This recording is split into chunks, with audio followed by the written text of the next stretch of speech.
तुम्ही संत माय बाप कृपावंत कायमी पतित कीर्तिवाणू अवतार तुम्हा धराया कारण उद्धरावे जन जडजीव. भगवत चिंतन सेवेकरता निवडलेला अभंग आपणा सर्वांचे सुपरिचित वारकरी संप्रदायाचं कलशस्थान देहू निवासी वैराग्य राग रसिक श्रीमंत श्री जगद्गुरु तुकोबाराय यांच्या अभंग गाथेतील 4 चरणांचा सर्वांच्या परिचयाचा पाठांतरातील अभंग असून संतपर प्रकरणातील वर्तमान अभंगाच्या माध्यमातून जगद्गुरु श्री तुकोबाराय संतांचा महिमा अवताराच्या अंगाने माता पित्यांचं विशेषण देऊन प्रगट करतायत. विठ्ठल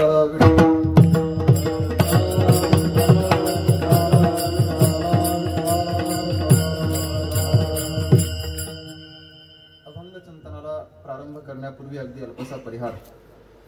आज या ठिकाणी आपल्या श्री क्षेत्र पारळदी नगरीमध्ये संपन्न होत असणारा हा कीर्तन महोत्सव याचं निमित्त कारण सर्वांना ज्ञात आहे. आदरणीय वैकुंठवासी मातोश्री रेशमाबाई पंडित मोहन अर्थात महाजन यांच्या उत्तर विधीच्या उत्तर कार्याच्या निमित्ताने पिंडदानाच्या निमित्ताने हा उत्सव संपन्न होतोय. पुढील 3 दिवस या ठिकाणी हा नामयज्ञ संपन्न होणार आहे. मातोश्रींना जाऊन आज 10 दिवस पूर्ण होत आहेत.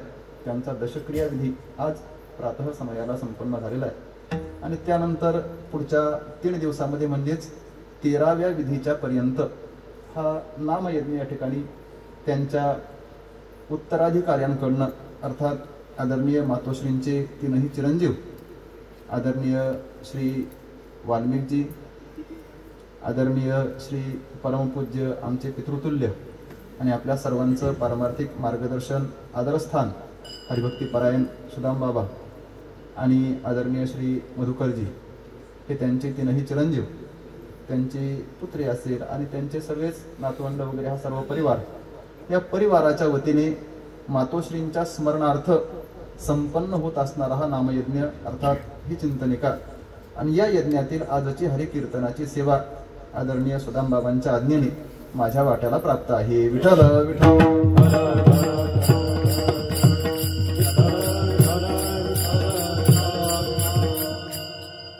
कारणाचं चिंतन करायचं असेल तर कार्याचं स्वरूप पाहावं हा एक शास्त्र सिद्धांत नियम आहे. का भूमीचे मार्दव सांगी कोंभाची लवलव नाना आचार गौरव सुकुडिनाचे कार्यावरनं कारणाचा परिचय आपल्याला करून घेता येतो.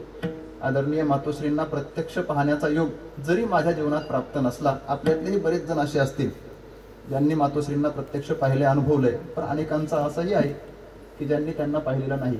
तरी सुद्धा या नियमानुसार मातोश्रींचे चिरंजीव अगदी वाल्मिक जे असतील, मधुकर जे असतील आणि त्याचबरोबर आपल्या सर्वांचे परिचित ज्यांच्याकडं वारकरी संप्रदायातील एक आदराचं स्थान म्हणून पाहिलं जातं, तसं तर वारकरी संप्रदायाची व्याप्ती हळूहळू वाढतीये आणि ती इतकी वाढतीये कारण लोकसंख्याच वाढतीये.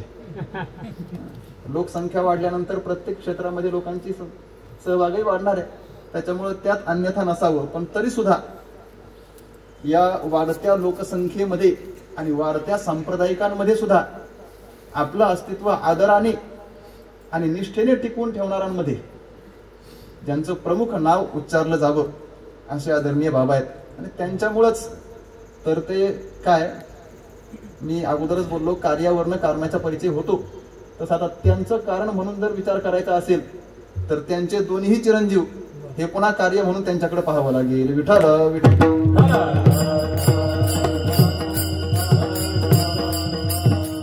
गुरुबंधू आदरणीय श्री दामोदर महाराज आहेत आणि गुरुबंधू कुमार हरिभक्तीपरायण जयेश महाराज. आता ते तर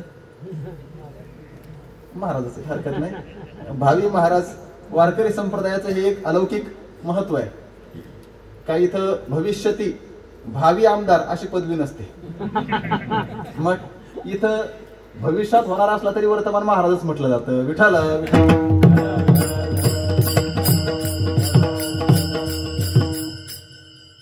मला वाटतं त्यांचं वर्णन करायचं झालं तर त्यांच्या आडनावातून त्यांचं वर्णन आपल्याला करता येतं. आता कोणत्या नावाने करायचं तो पण प्रश्न आहे. आपल्या सर्वांना परिचित असणारं नाव महाजन आहे आणि महाजन हा मार्गदर्शक आहे.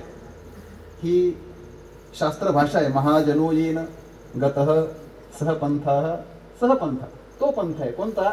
ज्या पंथाने महाजन गेलेत तो खरा सगळ्यांसाठीचा मार्गदर्शक पंथ आहे. आपल्या सर्वांना पंथ देणारे हे महाजन आहेत आणि या पंथावर न येणाऱ्यांना सुद्धा आकर्षित करणारे मोहन आहेत. विठ्ठल विठ्ठल.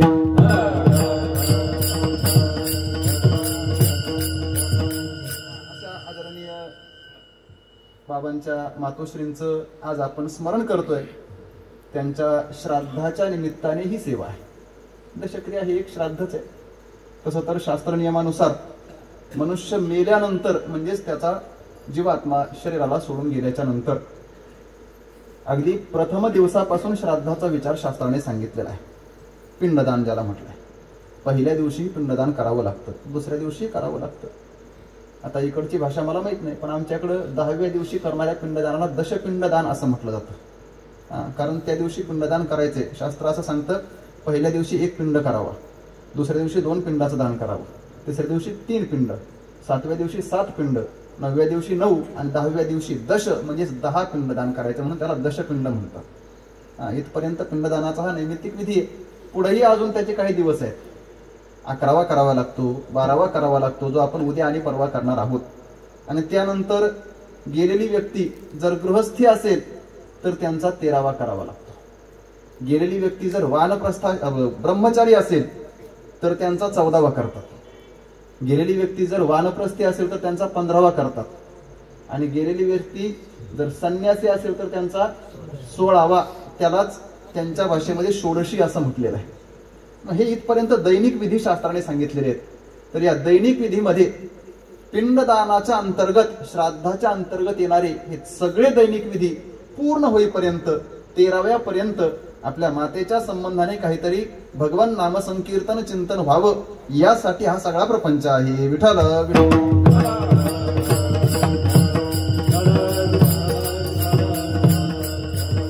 कारण तुकोबारायांनी सांगितलंय तसं तर ते भगवंताच्या संबंधाने पण वाक्य, पद आणि चरण अत्यंत समर्पक आहे.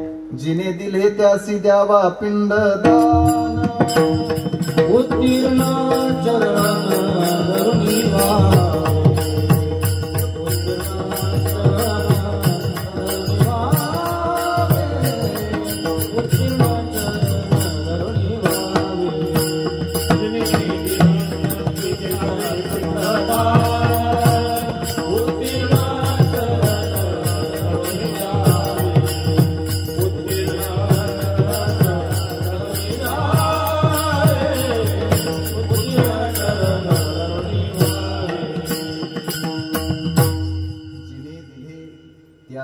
द्यावा पिंडदान. ज्यांनी आपल्याला जीणं दिलं, जगणं दिलं त्या भगवंताला म्हणा, आजच्यासाठी माता पित्यांना म्हणा, द्यावा पिंडदान. पिंडदान द्यावं हा पिंडदानाचा विधी आहे. पिंड पदावरी तुकोबाराय बोलतायत. जसा स्वतःचा पिंडदान तुकोबाराय करतात तसा माता पित्यांचाही पिंडदान केला पाहिजे. पिंडदानाचा हा स्वतंत्र विचार आहे. पण अशा पिंडदानाच्या संबंधाने, श्राद्धाच्या संबंधाने आज आपण चिंतन करत आहोत. श्राद्ध हा शब्द सुद्धा सर्वांच्या परिचयाचा आहे. श्राद्धाचं व्याख्या करत असताना किंवा लक्षण करत असताना सांगितलंय, यत् श्रद्धया क्रियते तत् श्राद्धम.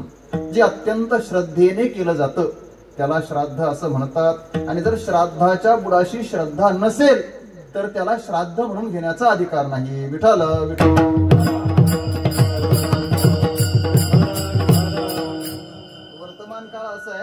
जिथं माता पिता जिवंत असतानाच त्यांच्याकडे डोकावून न पाहणारी पिढी जन्माला येते. गेल्याच्या नंतर त्यांचं श्राद्ध श्रद्धेने करणं हा फार स्वतंत्र विचार आहे. पण याही काळामध्ये एवढी श्रद्धा आपल्या अंतःकरणामध्ये साठवून माता पित्यांच्या संबंधाने, आपल्या आईच्या संबंधाने हा चिंतन कार्यक्रम घडावा ही त्यांची सर्व परिवाराची इच्छा. आणि त्यातूनच हा एवढा सगळा आपल्या सर्वांच्या उपस्थितीमध्ये संपन्न होत असणारा सोहळा आहे. तसं तर इथं मला चांगलं माहिती आहे, घर गावाच्या थोडंसं बाहेर आहे, बरोबर आहे, गाव थोडंसं पलीकडे आहे, पण तरी सुद्धा आपली सर्वांची उपस्थिती हा यातला एक महत्वाचा भाग आहे. कारण यामध्ये उपस्थिती फक्त ग्रामस्थांची भावकीची नाही. इथं कदाचित ग्रामस्थ आणि भावकीपेक्षा बहिस्थ बाहेरून आलेले जास्त आहेत. बहिस्थ म्हणजे बाहेर राहणारे, हा तर स्वतंत्र विचार झाला, पण बाहेरून येणारे असा अर्थ करा. आणि मग बाहेरून येणाऱ्यांची संख्या त्यातही विशेष करून आदराने, प्रेमाने आणि श्रद्धा अंतःकरणात असणारे सर्वच महाराज मंडळी, सांप्रदायिक मंडळी विशेष उपस्थित आहेत. आमच्याकडं पुणे परिसरात जर तुम्ही आलात ना, श्राद्धाचा कार्यक्रम असेल तर त्याला राजकीय लोक जास्त उपस्थित असतात, कारण त्यांना प्रचाराचंही स्थान मिळतं. कीर्तन सप्ताहामध्ये त्यांना प्रचार करता येत नाही, पण इथं श्रद्धांजलीच्या निमित्ताने संधी मिळते. पण आपली सगळ्यांची दैवाची भाग्याची गोष्ट ही आहे की आजच्या या उत्सवाला माझ्या सगळ्याच बाजूंना सांप्रदायिक लोकांची रेलचेल आहे. विठ्ठल विठ्ठल.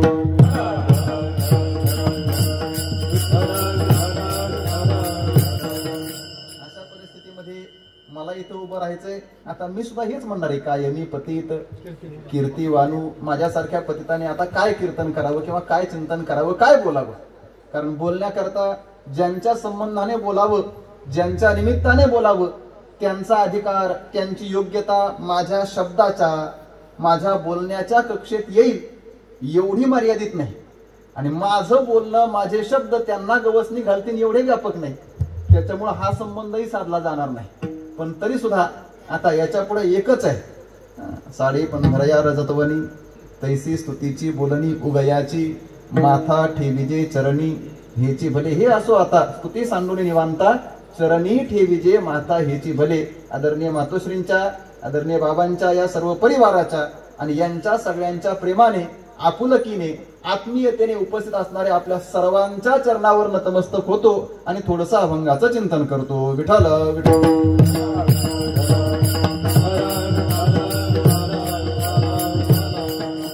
ओघातच अभंग निवडण्याचं प्रयोजन अर्थात निमित्त हे सांगून जातो. काय अभंग तसा संतपर आहे. वर्णन आज श्राद्धाचं किंवा मातेचं संबंधाने व्हायला पाहिजे किंवा त्या संबंधाने व्हायला पाहिजे, पण तरी सुद्धा अभंग निवडण्याचं कारण संत वाङ्मयामध्ये विशेषतः आपल्याकडे संत परंपरेचा धागा धरत असताना पाया आणि कळस या दोघांना अनुसरून धरला जातो. ज्ञानोबा राय आणि तुकोबा राय. पण ज्ञानोबा राय आणि तुकोबा राय ज्या वेळेस संतांचं वर्णन करतात, महात्म्यांचं वर्णन करतात, महापुरुषांचं वर्णन करतात, त्यावेळेस त्यांना सगळ्यांनाच सर्वप्रथम संतांना विशेषण म्हणून, उपमा म्हणून जर कोणाची द्यावी वाटली असेल तर ती माता पित्यांची. आईची उपमा आणि वडिलांची उपमा संतांना दिलेली आपल्याला पाहायला मिळते. आजच्या भाषेत विशेषण म्हणून तुम्ही संत, माय, बाप, कृपावंत या भाषेत मध्ये पहा, किंवा अजूनही ज्ञानोबारायांच्या वाङ्मयातही आपल्याला हा विचार पाहायला मिळतो, जिथं जैसा स्वभाव माय बापांचा. ज्ञानेश्वरीच्या उपक्रमालाच सद्गुरु श्री निवृत्तीनाथ महाराजांचं साधू म्हणून, संत म्हणून वर्णन करत असताना, गौरव करत असताना ज्ञानोबारायांनी माय बापाचं उदाहरण दृष्टांतभूत म्हणजेच विशेषणाच्या अंगाने स्वीकारलेलं पाहायला मिळतं. विठ्ठल विठ्ठल.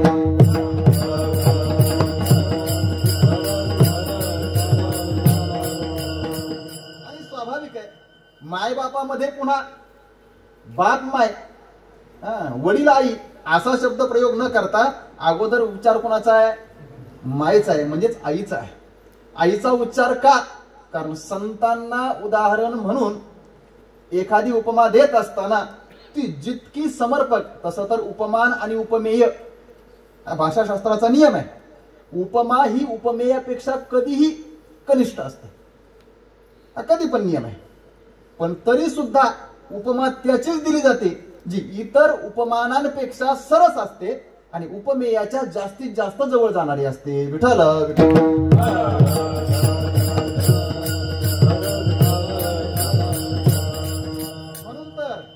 तुकोबाराय कळवळ्याची जात सांगत असताना लेकराचं हित जाणणाऱ्या आईचाच विचार करतात. लेकराचं हित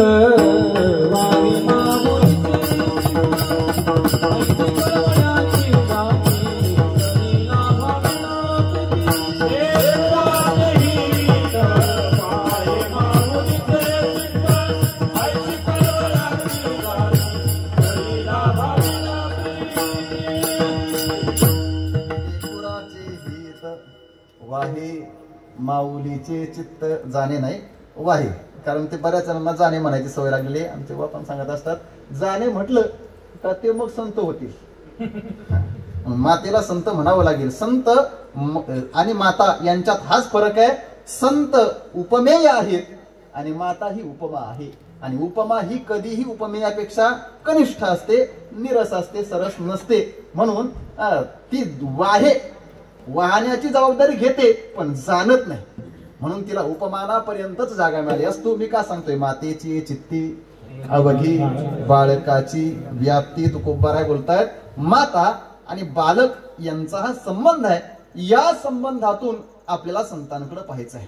तसं तर संतांचा विचार करत असताना मी मगाशीच बोललो, जैसा का स्वभाव माये बापांचा, अपत्य बोले जरी बोबडी वाचा.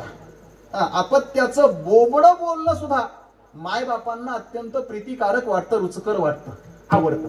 का बरं? कारण तो त्यांचा स्वभाव आहे. आणि शास्त्रामध्ये सुभाषितांमध्ये अशी भाषा पाहायला मिळते, जो ज्याचा स्वभाव असतो तो त्याला सुद्धा अतिक्रमण करता येत नाही. स्वतःचा स्वभाव स्वतःला दुरतिक्रम असतो, ही शास्त्राची भाषा. यो हि यस्य स्वभावोस्ति सतस्य दुरतिक्रमः. जो ज्याचा स्वभाव आहे तो त्याला अतिक्रमण करता येत नाही. मग आपल्याला सगळ्यांना माहिती आहे स्वभाव अतिक्रमण करता येत नाही. सुभाषितकार पुढे बोलतायत, श्वा यदि क्रियते राजा, यदि श्वा राजा क्रियते सह किम न अश्नाती उपानहम. उदाहरण दिलंय, गुरुवर यांच्या मुखातून ऐकलं, थोडासा विस्तार करतो. उदाहरण असं आहे, एका गावचा नियम आहे, राजा निवर्तल्यानंतर त्याचाच मुलगा उत्तराधिकारी म्हणून राजगादीवर बसावा असं काही नाही. मग राजा निवृत्त झाला, राजा पाय उतार झाला किंवा गेला, तर त्याच्यानंतर पुढचा राजा निवडण्याची एक स्वतंत्र प्रक्रिया. काय? हत्तीच्या सोंडेमध्ये माळ द्यायची आणि ती माळ घेऊन हत्ती सगळ्या नगरात फिरवायचा. हत्ती ज्याच्या गळ्यामध्ये माळ घालील तो नगरीचा राजा, असा नियम. काय सगळं सुस्थितीत चाललं होतं.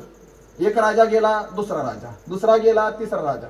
पण गंमत अशी झाली, एकदा हत्तीच्या डोक्यात लहर आली. म्हणजेच हत्तीने माळ घेतली आणि माणसाच्या गळ्यात घालण्याऐवजी एका कुत्र्याच्या गळ्यात घातली. जर माळ कुत्र्याच्या गळ्यात घातली तर आता राजा कोण झाला? कुत्रा. म्हणजे आता राजा कुत्राच. म्हणजे ज्याच्या गळ्यात माळ घातली गेली. मग माळ कुत्र्याच्या गळ्यात घातली म्हणून राजा झाला कुत्रा. पण सुभाषितकार बोलतायत, श्वा यदि राजा क्रियते. कुत्र्याला जरी राजा केलं तरी सुद्धा त्याचा स्वभाव कोणाचा आहे? कुत्र्याचाच आहे. सह उपानहम न अश्नाती किम. प्रश्न विचारलाय, सांगा तो कुत्रा चपला चघळल्याशिवाय राहणार आहे का? नाही. का? कारण चपला चघळणं हा त्याचा स्वभाव आहे.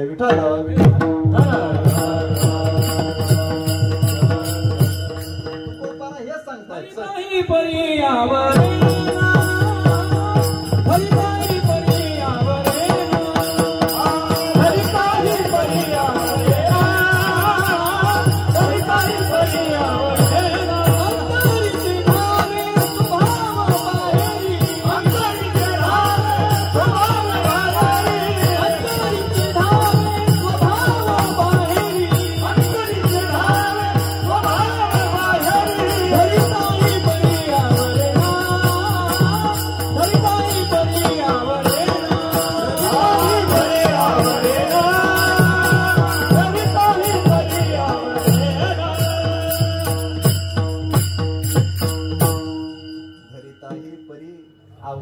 काय? स्वभाव. अंतरीचे स्वभाव बाहेरी धावे.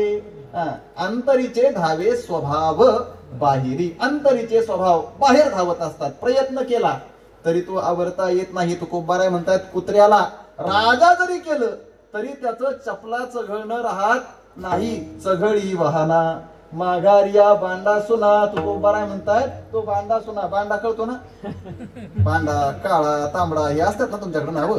कशाला म्हणतात बांडा? कशावरनं नाव ठरवायचं? त्याच्या रंगावरनं. तांबडा, काळा. कुत्र्याला म्हणतात काळा कुत्रा, तांबडा कुत्रा, बांडा कुत्रा. तुकोबारायांनी कदाचित बांडा कुत्रा पाहिला असेल. पण तुकोबाराय म्हणतात बांडा सुना वाहना चघळी. का? जरी त्याच्या समोर पक्वान्न वाढली, जरी त्याला राजा केला आणि राजाचे सगळे भोग, सगळी संपत्ती त्याच्या समोर मांडलेली आहे, पण तरी सुद्धा त्याचा स्वभाव त्याला दुरतिक्रम आहे. तो त्याला आवरत नाही. मी का बोलतोय? संत महात्मे त्यांचा स्वभाव सोबत घेऊन आलेले असतात. ते येतात म्हणजेच आज आपला अवताराचा विचार करायचा आहे. तर अवतार म्हणजेच येणं आहे ना. मग या येण्यामध्ये संतांच्या अवतारामध्ये त्यांनी काय आणलंय? आपल्यासारखं त्यांनी काम आणलं नाही, आपल्यासारखं त्यांनी कर्म आणलं नाही, आपल्यासारखी त्यांनी अविद्या आणली नाही. मग ते घेऊन आले फक्त स्वतःचा संतत्वाचा मातृपितृभावाचा स्वभाव. विठ्ठल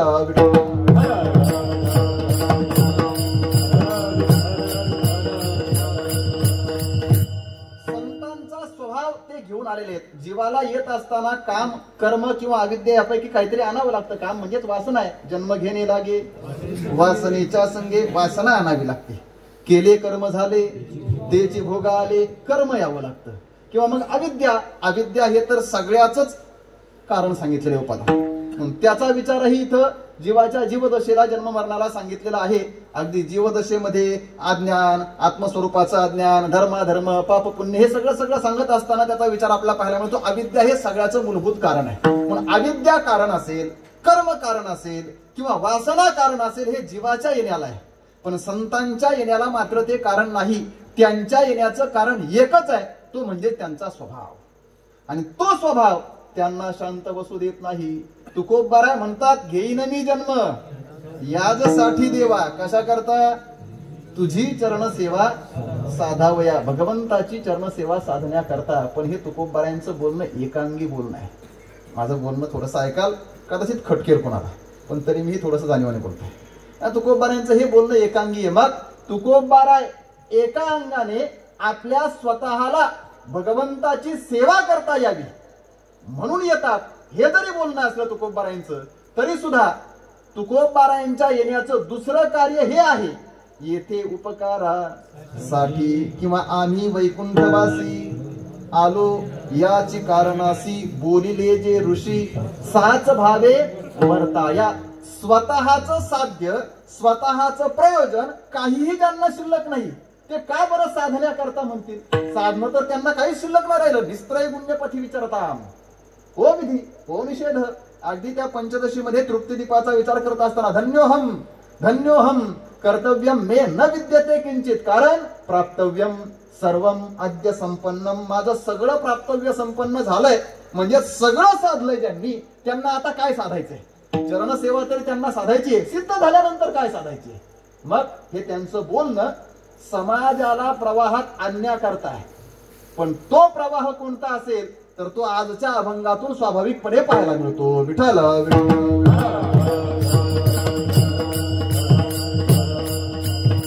मग माणूस ज्या वेळेस एखाद्या प्रवाहामध्ये सगळ्यांना आणण्यासाठी प्रयत्न करतो, त्यावेळेस एकतर स्वाभाविक प्रवृत्तीने माणूस प्रवाहात येतो किंवा मग प्रभावाने प्रवाहात येतो. आता ही भाषा थोडीशी कठीण आहे, पण प्रवाह हा स्वभावाने किंवा प्रवाहाने सापडतो, प्रभावाने सापडतो.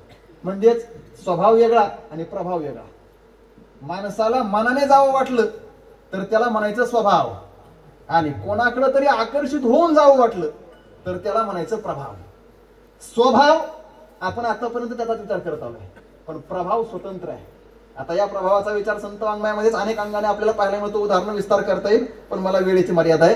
एकतर वेळ आहे आणि थंडी आजच जास्त वाढली. म्हणजे आमच्या इकडं नव्हतीच कालपर्यंत, आज मला जरा थंडी जाणवते. त्याच्यामुळं आपल्यातले काही जण त्या तयारीने आलेत, पण काही जणांचा बराच मोठा गैरसमज झालाय. प्रभावाने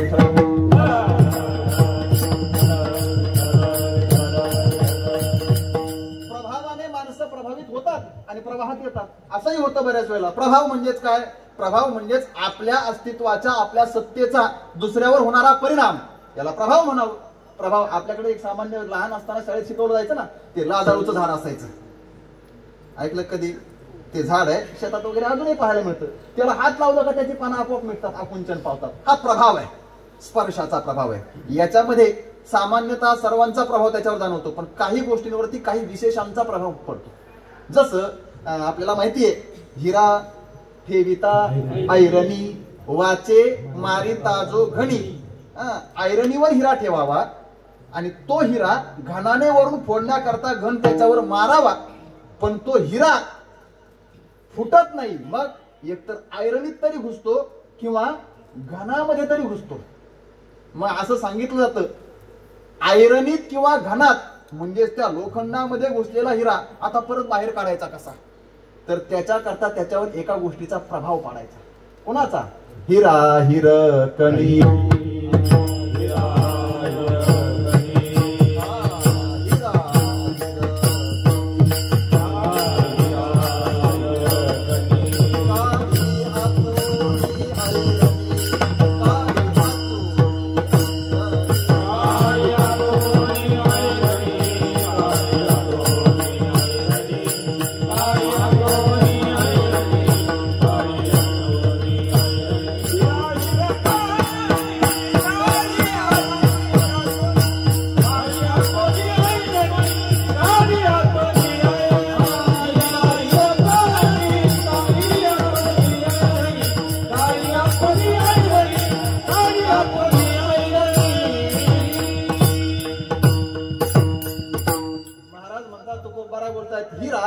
ऐरणी आतोनी काढी. हिऱ्याला ऐरणीत गुंतल्यानंतर त्यात घुसल्यानंतर त्यात अडकल्यानंतर काढायचा असेल तर एकच साधन आहे. कोण? हिरकणी. हिरकणीचा प्रभाव आहे. तसं तर कुठेही गुंतलेला माणूस असू द्या, त्याला बाहेर काढायचा असतो, तो कसाही हिरा असला तरी त्याला त्याची हिरकणी आली तो लगेच बाहेर. आता आपल्या सगळ्यांना माहिती, चांगली मोठी मीटिंग असू द्या, सभा बसलेली असू द्या, आणि सभेतून या हिऱ्याला बाहेर काढायचे. कोण आणायची? फक्त त्याचीच हिरकणी पाहिजे, दुसरी हिरकणी त्याला काही करू शकत नाही. विठ्ठला.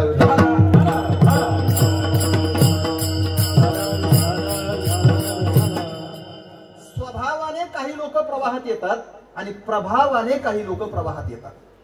संत महात्मे ज्यांचा स्वभाव आहे त्यांना स्वाभाविक मार्गदर्शन करतात, प्रवाहात आणतात. पण काही लोकांना प्रभावित करावं लागतं. म्हणून तर आपल्या सगळ्यांना माहिती आहे, संत वाङ्मयामध्ये चमत्कार दिसतात. काय दिसतं? चमत्कार. रेड्यामुखी वेद बोलविला, किंवा चालविली जड भिंती, जडी दगडासहित वह्या तारियल्या जैस्या लाह्या. हे सगळे काय आहेत? चमत्कार आहेत. कशासाठी? हे चमत्कार लोकांना प्रवाहात आणण्यासाठीच आहेत. पण स्वाभाविक जे प्रवाहात येत नाही त्यांना प्रभावित करून प्रवाहामध्ये आणण्यासाठी आहे. विठ्ठल.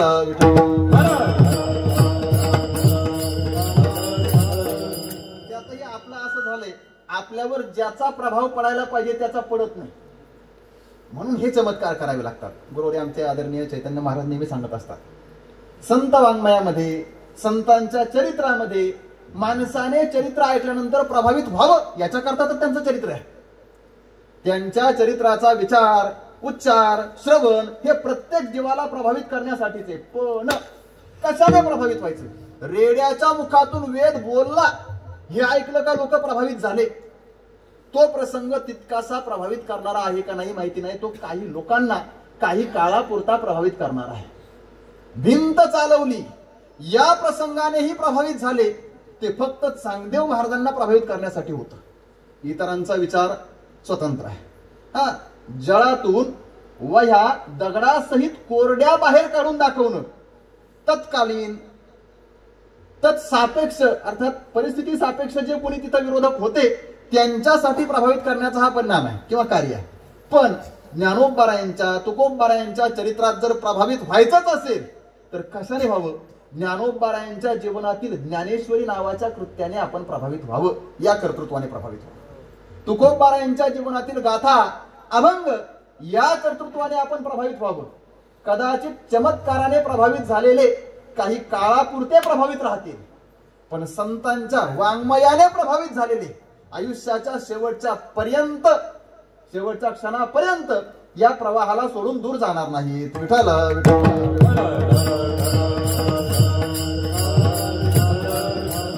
असा हा संत परंपरेचा प्रवाह. म्हणून मी मगाशी सांगितलं, महाजनो येन गतः. संत महात्मे ज्या मार्गाने चाललेत तो मार्ग म्हणजे हा प्रवाह आहे वारकरी संप्रदायाचा. या प्रवाहाला समाजाच्या समोर ठेवायचं आहे. का? म्हणजे समाजाच्या समोर ठेवण्याकरता हा प्रवाह दुसरीकडे आहे आणि समाज दुसरीकडे असं झालंय कारण समाज सन्मुख कधीही राहत नाही चांगल्या गोष्टीचा. गुरुवर्य जगन्नाथ अण्णांचं एक वाक्य मला कायम आठवतं, ते नेहमी बोलत असतो. काय? जिकडं तोंड फिरवायला पाहिजे तिकडं फिरवलंच जात नाही. अण्णा असं म्हणायचे नेहमी, जीव मध्ये एका बाजूला संसार आहे, एका बाजूला परमार्थ आहे, अर्थात देव आहे. ते म्हणायचे एका बाजूला देह आहे आणि एका बाजूला देव आहे. मग जीवाने देवाकडे तोंड फिरवलं का देहाकडे पाठ होते, आणि देहाकडे तोंड फिरवल्यानंतर देवाकडे पाठ होते. मग आता जीवाने कुणाकडे तोंड फिरवलं पाहिजे? माझी भाषा तर कळते ना? हा, देह आणि देव याच्यापैकी जीवाने कुणाकडे तोंड फिरवलं पाहिजे? देवाकडे तोंड फिरवलं पाहिजे. आणि देवाकडे तोंड फिरवल्यानंतर पाठ कुणाकडे होणार आहे? देहाकडे होणार आहे. पण लक्षात ठेवा, देवाकडे तोंड फिरवलं पाहिजे हे म्हणणारे सुद्धा देहाचा विचार करूनच उत्तर देतात. विठ्ठल विठ्ठल.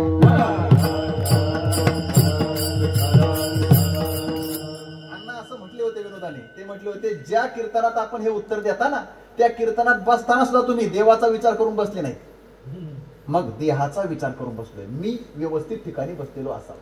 एकतर मला महाराज नीट दिसावेत, आणि नाही दिसले तर मला गुपचूप निघून जाता यावं. काही सुविधा पाहून देहाचा विचार करूनच इथं पास. म्हणून मला सांगायचं हे, या दोन्हींपैकी संत महात्मे प्रवाहाचा विचार करतात, म्हणजेच संसाराच्या प्रवाहामध्ये प्रवाहित असणारे लोक, त्यांना तिकडून उलट फिरवायचं आहे आणि वळवायचे परमार्थाकडे. याच्याकरता काय पाहिजे? त्यांच्या स्वभावामध्ये असणारी दया, जिला आज तुकोबाराय कृपा म्हणतात, ही कृपा घेऊन आले.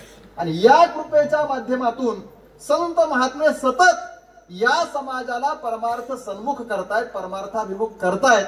पण याकरता कृपा जरी असली तरी ती मायबापांसारखी कृपा आहे असं म्हणून त्यांना संबोधित करतायत अभंगाच्या पहिल्या चरणामध्ये. तुम्ही संत माय बाप कृपा, तुम्ही संत माय बाप कृपा, तुम्ही संत माय बाप कृपा, तुम्ही संत माय बाप कृपा, तुम्ही संत माय बाप कृपा, तुम्ही संत माय बाप कृपा, तुम्ही संत माय बाप कृपा, तुम्ही संत माय बाप कृपा, गायमी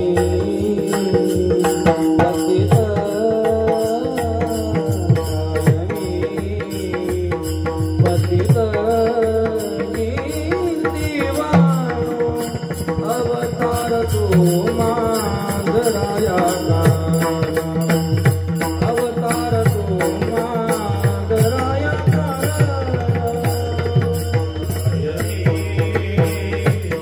पतित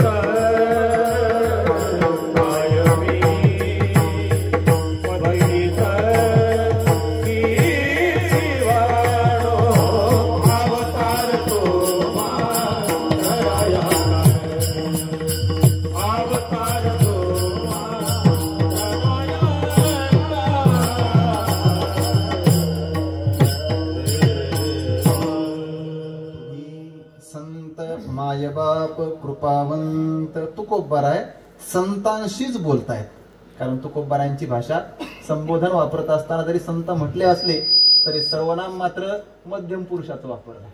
आणि मध्यम पुरुषास तू तुम्ही या अर्थामध्ये मराठी भाषेमध्ये. तसं तर थोडासा विस्तार करायला बोलतोच, परत शेवटच्या चरणापर्यंत पोहोचेल का नाही मला गॅरंटी नाही. काय, पहिल्या चरणातला पहिला शब्द आहे तुम्ही. तुकोबाराय संतांशी बोलतायत तुम्ही म्हणून. तुम्ही हे सर्वनाम एकवचनी का अनेकवचनी? तुम्ही हे सर्वनाम एकवचनी का अनेकवचनी? अनेकवचनी. पण मराठी भाषेत कधी कधी हे अनेकवचनी सर्वनाम आदरार्थी एकवचनी म्हणून वापरलं जातं. आदरार्थी एकवचनी वापरलं जातं. तुम्ही आपल्यापेक्षा मोठा माणूस असेल, आदरणीय कोणीतरी असेल, महात्मा असेल, एखादा महात्मा पुरुष कोणीतरी कोणत्याही क्षेत्रात श्रेष्ठ असेल, तर त्यांना बोलत असताना आपण एकेरी असं तू बोलतो का? नाही. एकटा जरी असला तरी त्यांना काय म्हणतो आपण? तुम्ही. मग आता तुम्ही एकवचनी का अनेकवचनी? तुकोबाराय संतांशी बोलतायत ना, मग आदराने जर बोलत असतील तर एकवचनी का अनेकवचनी? एकवचनी वाटतंय, पण तरी सुद्धा इथं तुकोबाराय अनेकवचनीच बोलतात. का? कारण इथं शेवटच्या चरणाचा आधार घ्यावा लागेल. तैसे तुम्ही जगी संत. संत नाही, संत जन. जन हे उपपद लागल्यामुळं संत एक नाही, संतांचा समूह आहे. आणि या समूहाला तुकोबाराय आदरार्थी अनेक वचनी बोलतात. विठ्ठल विठ्ठल.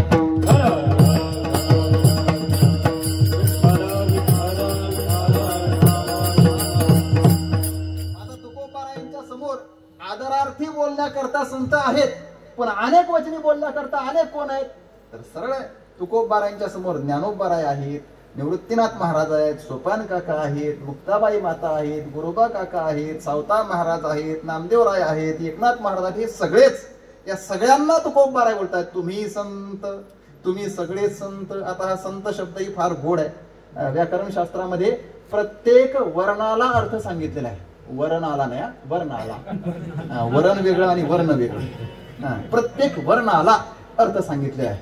तसा हलंत सकार आहे. स हे जसे तसं क ख ग घ च छ ज झ यामध्ये स आहे ना.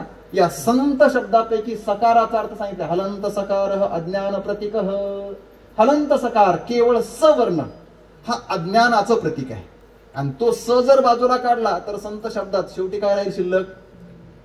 स मध्ये स बाजू, संत मधला स बाजूला काढला, सकार उत्तरवर्ती आकार राहिला आणि पुढचा नकार तकार आकार अंत असा शब्द शिल्लक राहतो.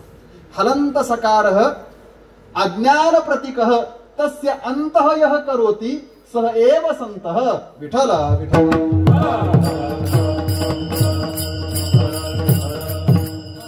स म्हणजेच अज्ञान आहे. प्रत्येक जीवाच्या जीवनामध्ये असणारं अज्ञान, त्या अज्ञानाचे अंत करणारे त्यांना म्हणा संत. असं अज्ञान नाशक ही संतांची भूमिका आहे. आणि मग हे संत महात्मे तुकोबारायांच्या समोर आहेत, त्यांना तुकोबाराय बोलतायत तुम्ही संत. कसे आहात तुम्ही? कृपावंत आहात. पण कृपावंत आहात या कृपावंत शब्दाला पुन्हा विशेषण लावले. माई सारखे कृपावंत आणि बापा सारखे कृपावंत. मायबाप कृपावंत. संत पदाला तर मायबाप हे विशेषण लावता येईल, पण कृपावंत पदालाही याचा स्वतंत्र विचार करता येईल. विठ्ठल विठ्ठल.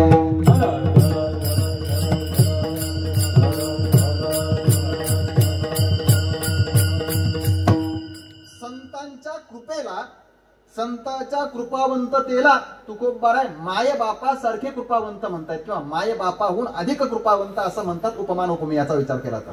मग तुकोबाराय कृपावंत म्हणतात. संतांना कृपावंत काय? याच्याकरता कृपा शब्दाचा विचार करायला पाहिजे. अनुग्रह इच्छायाम कृपा. अनुग्रहाची इच्छा म्हणजेच कृपा आहे.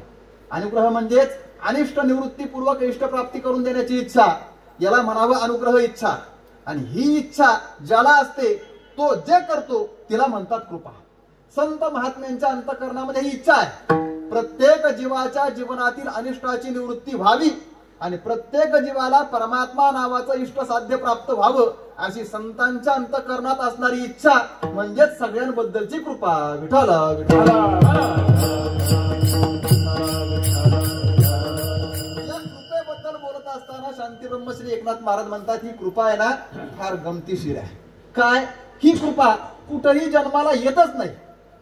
ती जन्माला येते एका विशिष्ट ठिकाणी. कोणत्या ठिकाणी? कृपेसी स्वतंत्र जन्म नाही, जेथे उपजेतो साधू पाही. कृपा उपजे संतांच्या ठाई. कृपा जन्माला येते कुठं? संत असतील तिथंच जन्माला येते.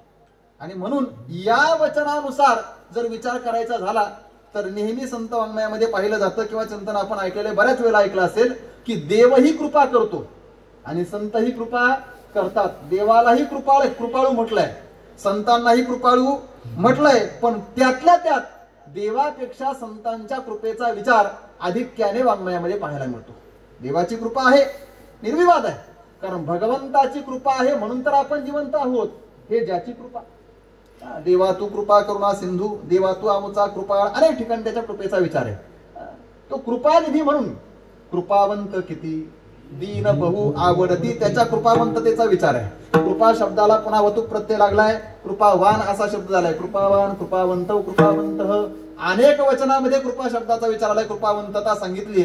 मग असे कृपावंत म्हटलंय, देवालाही कृपावंत म्हटलंय आणि आज संतांनाही कृपावंत म्हटलंय. काय फरक आहे? देवाच्या कृपेला काही मर्यादा आहे पण संतांच्या कृपेला कुठलीही मर्यादा नाही. संतांची अमर्याद आणि निर्विवाद अशी कृपा आहे. काय फरक आहे? गुरुवार यांच्या मुखातून एक परंपरेने ऐकलेलं उदाहरण आहे, म्हणजे शब्दश्लेषातलं आहे. काय? त्याच्यामध्ये असं वर्णन आहे. आपण नेहमी भगवंताची कृपा ऐकत असतो. मुकम करोति वाचालम पंगुम लंघयते गिरिम यत्कृपा तमहम वंदे परमानंद माधवम तम परमानंद माधवम अहम वंदे. त्या परमानंद माधवाला मी नमस्कार करतो, वंदन करतो. कोणत्या? यत्कृपा, ज्याची कृपा.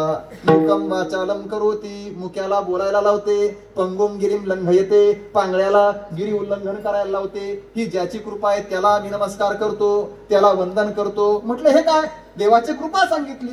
त्याच्या कृपेने यत्कृपा मुकम वाचालम करोती. मुका मनुष्य सुद्धा बोलू शकतो, ही कुणाची कृपा आहे? देवाची कृपा आहे. पांगळा मनुष्य सुद्धा चालू शकतो, ही कुणाची कृपा आहे? देवाची कृपा आहे, भगवंताची कृपा आहे.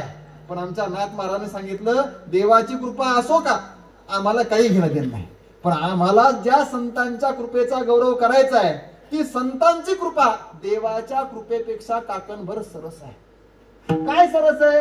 देवाच्या कृपेने मुका बोलतो, पण मुका माणूसच ना. मुका बोलतो पण मुका कोण? माणूसच.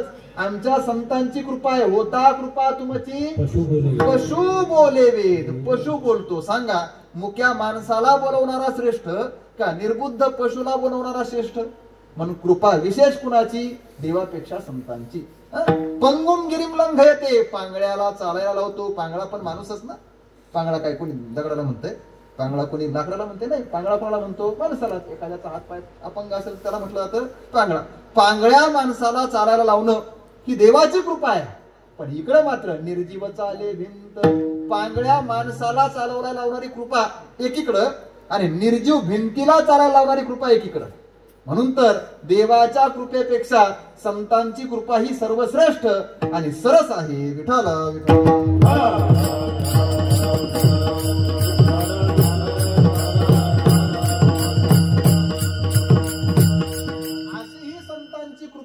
या कृपेने संपन्न असणारे संत महात्मे कृपावंत. मायबाप कृपावंत, त्यांच्या ठिकाणी मातृत्व स्वभाव आणि पितृत्व स्वभाव पाहायला मिळतो. मायबापा समान कृपा ही संतांच्या ठिकाणी आहे. तुम्ही संत, माय बाप, कृपावंत. आता याच्यामध्ये विस्तार करता येईल. माय आणि बाप या दोघांमध्ये सुद्धा माय हा शब्द अगोदर वापरला आहे. कारण जैसा स्वभाव ज्ञानोबा म्हणतात माय बापांचा ना, आईचा स्वभाव हा बापाच्या स्वभावापेक्षा बालकाला अत्यंत जवळीकीचा आहे. पण बाप आणि बापावर मुलाचं प्रेम नसतं असं अजिबात नाही. कारण त्याच्या गरजा पाहणारा कोण आहे? कदाचित आई एखाद्या गरजेला कमी पडेल, पण मुलाच्या सगळ्या गरजा पूर्ण करण्याचं सामर्थ्य बाळगणारा या विश्वातला एकमेव व्यक्ती म्हणजेच मुलाचा बाप आहे. आपली कुवत असो किंवा नसो, पण मुलाच्या सगळ्या गरजा पूर्ण करण्याकरता जो रात्रंदिवस धडपडतो त्याला बाप म्हणतात. पण असा बाप जरी असला तरी त्याच्याही पेक्षा कृपेच्या अंगाने विचार करत असताना तुकोबारा अगोदर उच्चार मात्र माईचाच करतात. विठ्ठल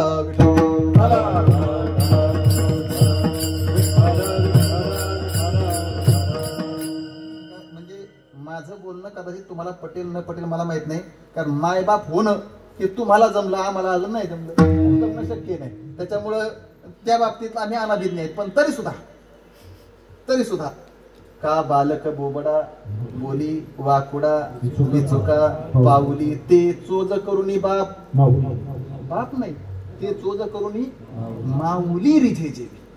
बाप रिझेल का नाही माहित नाही, पण ज्ञानोबा म्हणतात माऊली मात्र तो बोबडा बोलू द्या, वाकडा बोलू द्या, कसं का बोले ना, पण त्याच्या त्या बोबड्या वाकड्या बोलाने सुद्धा रिझणारी अर्थात संतुष्ट होणारी, संतृप्त होणारी एकच व्यक्ती आहे. तिचं नाव आहे माय, म्हणजेच माऊली. विठ्ठल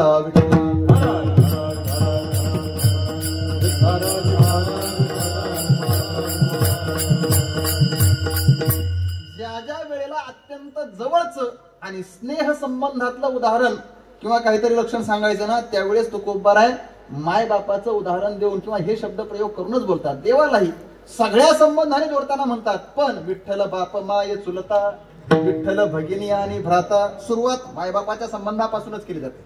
संत वाङ्मयामध्ये पण तुम्ही सनकाधिक संत म्हणविता अनेक ठिकाणी पाहायला मिळतं. पण आता तुम्ही कृपावंत, साधू संत, जिवलग हे सगळं जरी असलं तरी ज्या वेळेस विशेष करून उदाहरणाने, रूपकाने, उपमा देऊन किंवा विशेषणाने बोलायचं असेल त्यावेळेस माय बापाचं उदाहरण हे तुकोबार यांना अत्यंत आवडणार. तुकोबार आहे त्या उदाहरणापुढे सगळ्या उदाहरणांना फिकं करून टाकतात. विठ्ठल विठ्ठल. सर्वकाचेसाठी त्याचं तिसरं टर्म काय? बाळकाचे चाली माता जाणून पाऊल घाली. तुकोबारांना बाप असं नाही म्हणावं वाटलं. बाळकाचे चाली बाप जाणून पाऊल घाली असं न म्हणावं वाटलं का? कारण तुकोबारांना माहिती माय बापाची जर तुलना केली तर या तुलनेमध्ये कदापि कधीही माय ही श्रेष्ठच ठरणार आहे. विठ्ठल विठ्ठल.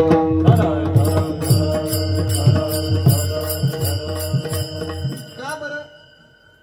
जो गर्भ जो मुलगा जन्माला आलाय तो दोघांच्याही अंशापासूनच जन्माला ना.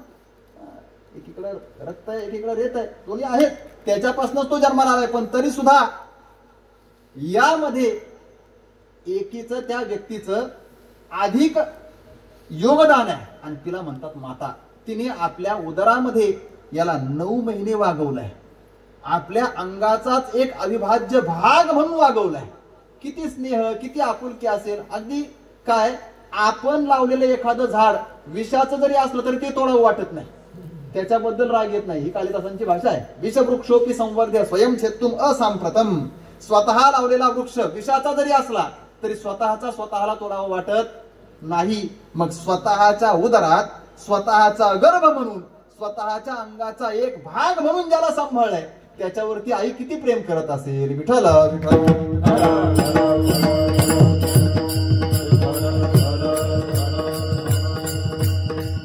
म्हणतात या दोन्ही अंगाने मातृत्व अंगाने आणि पितृत्व अंगाने अर्थात पिता रक्षक म्हणून आणि माता स्नेहाळू म्हणून, त्याचे ऊर्जावर्धक म्हणून, त्याला शक्ती देणारी म्हणून या अंगाने पहा. दोन्ही अंगाने आमचे गुरुजी असं सांगायचे बाप आणि आई या दोघांमध्ये काय वर्णन करतात काय बदल करतात. एखादं मडकं बनवायचे, मडकं कुंभार मडकं बनवतो ना, घट बनवतो. ते बनवत असताना त्या घट निर्मितीमध्ये चाकावरती चिखलाचा गोळा ठेवतात आणि ते चाक फिरवलं जातं. फिरवत असताना त्या चिखलाच्या गोळ्याला घटाचा आकार दिला जातो. आकार देत असताना गंमत अशी आहे, तो घट ज्यावेळेस बनतो ना त्यावेळेस त्याच्या बाहेरून हात फिरवले जातात, हात लावले जातात म्हणजे त्याला आकार लागेल तसा. पण हात फक्त बाहेरूनच लावावा लागतो असं नाही. त्याला आकार आला आणि आत पोकळी तयार झाली का एक हात बाहेरून आणि एक हात आतून असे दोन्ही बाजूने हात लावला आणि ते चाक फिरत राहिलं, तो घट फिरत राहिला तर मग त्याला व्यवस्थित आकार येतो आणि तो घट निर्दोष बनतो. यामध्ये बापाचा हात म्हणजेच घटाच्या बाहेरचा हात आहे आणि आईचा हात म्हणजेच घटाच्या आतून असणारा हात आहे. विठ्ठल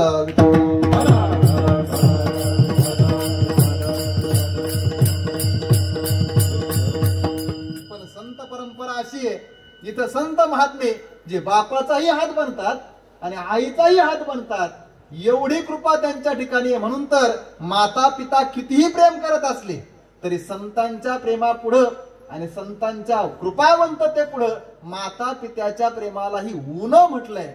मला सांगायचं हे संत मायबाप कृपावंत मातृभाव आणि पितृभाव या दोन्ही भावांनी संपन्न असणारी कृपा ज्यांच्या ठिकाणी आहे अशा संतांचं तुकोबाराय वर्णन त्यांच्या समोर उभं राहून करतायत. तुम्ही संत मायबाप कृपावंत त्यांच्या कृपेचा विचार करत असताना तुकोबारांना हे माहितीये हे संत महात्मे अत्यंत कृपा घेऊन आलेले आहेत. येथे उपकारासाठी किंवा दयावंत जे अंतरी अशी ही अत्यंत अंतकरणामध्ये दया कृपा त्यांच्या आहेच, उपकार भावना आहे.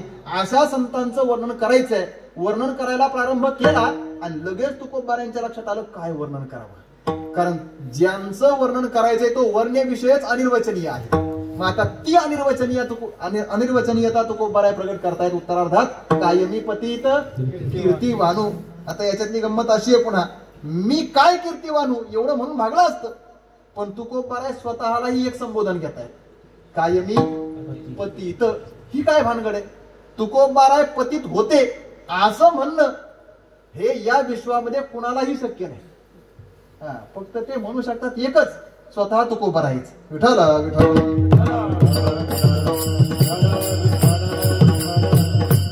आणि तुकोबाराय ज्यावेळेस स्वतःच्या पातित्य स्वीकारतात ना त्यावेळेस ते एकदा नाही त्रिवाच्या स्वीकारतात. पतित पतित पतीत परिणी त्रिवाचा पतीत तैसा मी एक पतीत. ज्ञानोबा राय बोलतायत हे पतित पण संत महात्मे स्वीकारतात.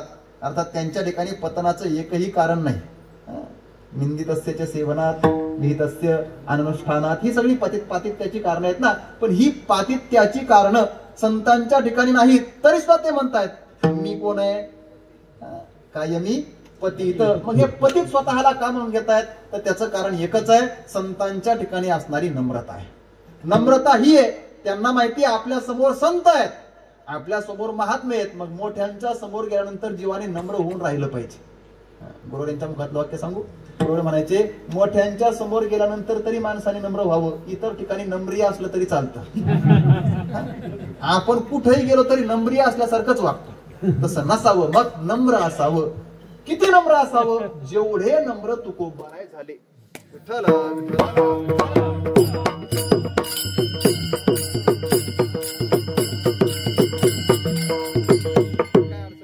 आवाज पोहोचेल माझा एवढा तरी आहे. जेवढे नम्र तुकोबाराय झाले ना तेवढं नम्र असावं. जेवढे नम्र विश्वमाऊली ज्ञानोबाराय झाले तेवढं नम्र असावं. ज्ञानोबारायांची नम्रता ऐका. रवी तरी मी मूर्खू जरी झाला अविवेकू. सांगा बरं ज्ञानोबारायांकडे कोणता अविवेक होणार आहे? कोणता अविवेकाचं कृत्य ज्ञानोबाराय करणार आहे? तरी सुद्धा ते स्वतःला अविवेकी म्हणून घेतात. ज्ञानोबारायांकडे असं मूर्खपणाचं कोणतं कारण आहे? पण तरी सुद्धा ज्ञानोबाराय स्वतःला काय म्हणून घेतात? मी कोण आहे? मूर्ख आहे. हे मूर्ख म्हणणं म्हणजे ज्ञानोबाराय मूर्ख आहेत असं नाही. अविवेकी म्हणून घेणं म्हणजे ज्ञानोबाराय अविवेकी आहेत असं नाही. पतित म्हणून घेणं म्हणजे ज्ञानोबाराय तुकोबाराय पतित आहेत असं नाही. ती त्यांची नम्रता आहे. गुरुवर्य आदरणीय वैकुंठवासी विठ्ठल बाबा घुले हे विनोदाने सांगायचे. ते म्हणायचे बुवा ज्ञानोबाराय स्वतःला म्हणून घेतात एरवी तरी मी मूर्खू. आणि वर्तमान काळामध्ये आम्ही सुद्धा म्हणतो ज्ञानोबारायांच्या त्या ओळीचा आधार घेऊन एरवी तरी मी मूर्खू. आम्ही सुद्धा म्हणतो लोकांमध्ये जाऊन काय आम्ही मूर्ख आहेत. पण जरी झाला अविवेकू. बोलेबा म्हणायचे बुवा तू तसं म्हणू नको, तू मी मूर्ख आहे असं म्हणू नको. त्यांना विचारलं का? बोलेबा म्हणायचे तू खरंच मूर्ख आहेस, तू सांगायची गरज नाही. ज्ञानोबाराय स्वतःला मूर्ख म्हणून घेतात कारण ज्ञानोबारायांच्या ठिकाणी नम्रता आहे. आणि आपण स्वतःला मूर्ख म्हणून घेतलं तर आपण सत्य सिद्ध करतो. विठाला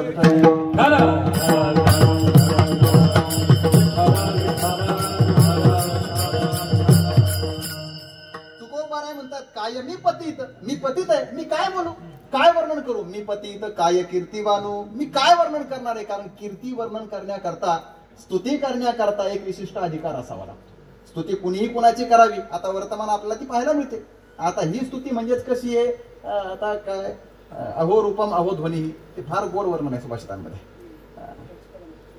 परस्परम प्रशंसन्ति अहो रूपम अहो ध्वनी. सुरुवात काय उष्ट्रस्य ती गृहे लग्नम गर्धभाहा शांती पाठकाहा. उंटाच्या घरी लग्न आहे म्हटले म्हणजेच उंटाचं लग्न आहे. नवरदेव कोण आहे? उंट. उंटाचं लग्न आहे आणि त्याच्या लग्नामध्ये मंत्र म्हणण्याकरता शांतीपाठ करण्याकरता म्हणजेच मंगलाष्टक म्हणण्याकरता गायक म्हणून कोण आला? गर्दभ आला, गाढव आला. आता ते कुणी म्हणावं याचा पण प्रश्न आहे. काय झाले आता सध्या म्हणजे मला त्या क्षेत्रातलं कळत नाही, आपला अनुभव नसल्यामुळे आपण काय बोलू नये त्याबद्दल. फक्त एक खंत सांगतो फक्त महाराज. काय लग्नामध्ये मंगलाष्टक कुणी म्हणावं? लग्नामध्ये मंगलाष्टक कुणी म्हणावं? सध्या ब्राह्मण म्हणायला लागला का त्याच्या हातातला माईक ओढण्याची स्पर्धा चालते. इथं आहे का नाही? आहे ना? काय मला काही कळत नाही. मग त्या ब्राह्मणाला बोलवलंच कशाला तुम्ही? त्याला स्वरात नाका येईना पण तो ब्राह्मण आहे. त्याच्या मुखातून उच्चारलं गेलं तरच ते मंगलाष्टक आहेत. आपल्या मंगलाष्टकांनी कदाचित त्यांचा संसार अमंगल होईल. म्हणून मला किती गाता येते, मला किती मंगलाष्टक पाठ हे तिथं दाखवायची प्रसंग जागा नाही. तुम्हाला लय वाटलं ना शेतात जा नाही तर गोठ्यात जा आणि तिथं ऐकवीत बसा. पण तिथं नका. विचार काय तू ज्याचा अधिकार आहे. ज्याने काय जेणे काम हा दुजा करीतो. उगाच गोत्यात कशाला? आपला गोता नाही, ज्यांचा संसार सुरळीत चालायचा त्यांचा गोता आहे.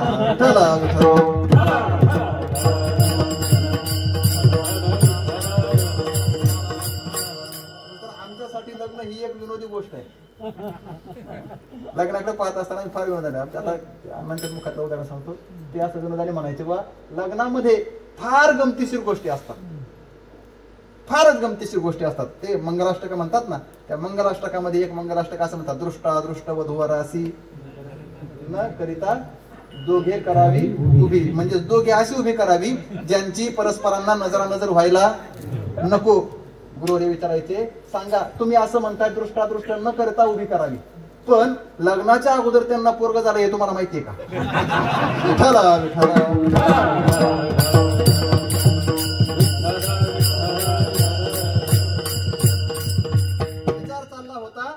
उंटाचं लग्न आहे आणि उंटाच्या लग्नामध्ये मंगलाष्टक म्हणण्याकरता गायक कोण आलाय? गाढव आलाय. आणि मग आता उंटाचं लग्न आहे, आता त्यातली गंमत आहे महाराज, त्या मंगलाष्टकांमध्ये फारच विचित्रपणा आलाय. पूर्वीच्या काळामध्ये मंगलाष्टक मंगल अष्टकच असायची, ते अष्टक असावं, त्याच्यात मांगलिकता असावी. आता मंगलाष्टक म्हणून काही म्हणते, त्याच्यात मुलाचं नाव आलं पाहिजे, त्याच्यात मुलीचं नाव आलं पाहिजे, मुलाच्या आईबापाचं आलं पाहिजे, आणि मुलीचं नाही आलं तर मग त्यांना राग येतो, त्यांचं आलं पाहिजे. आता तर एक नवीन गंमत ऐकली मी, ज्याने लग्न जमवलं त्याचंही नाव आलं पाहिजे. कशामध्ये? मंगलाष्टकामध्ये. आता आचार्याचं आणि जाणून घेणारच राहिले, सोडून द्या मंगलाष्टक. मग इकडे ह्या गाढवाने मंगलाष्टक सुरुवात करत, अहो रूपम वर्णन करतोय कोणाचं? नवऱ्याचं. काय सुंदर देखना नवरा आहे म्हटले, उंट, त्याचं कुबड निघालेलं, हातपाय वाळून गेलेले, त्याची मान कुठे लांब, आणि त्यानं उंटाचं वर्णन केलं, अहो रूपम. आणि मग त्याचं वर्णन केलं सुरू गाढवाने उंटाचं. मग आता उंट म्हणायला लागला, वा, माझ्या लग्नातला ब्राह्मण, माझ्या लग्नातला मंगलाष्टका म्हणणारा जो गाढव, याच्यासारखा स्वर कुणाचाच नाही म्हटलं. अहो रूपम अहो ध्वनी ही परस्पर प्रशंसा आहे. विठाला विठाला. एकीकडे हा प्रशंसेचा विचार आहे, स्तुतीचा विचार आहे, आणि दुसरीकडे एका स्तुतीचा विचार आहे, ज्याच्याबद्दल बोलताना शास्त्र असं म्हणतं, अद्यापि दुर्निवारम स्तुतिकन्या वहती नाम कौमारम सद्भ्यो न रोचते सा असंतः अपि अस्यैहि न रोचते. विठाला विठाला.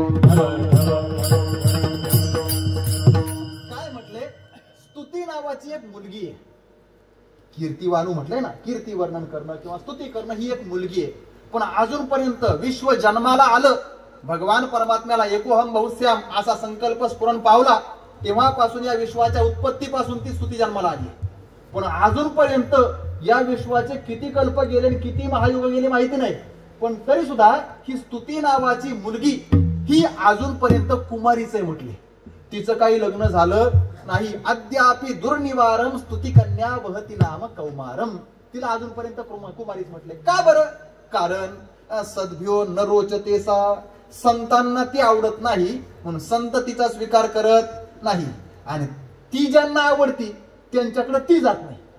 मग एकीकडं नवऱ्याला नवरी पसंत नाही आणि दुसरीकडं नवऱ्याला मुलगा पसंत नाही, लग्न लागायचं कसं? विठाला विठाला.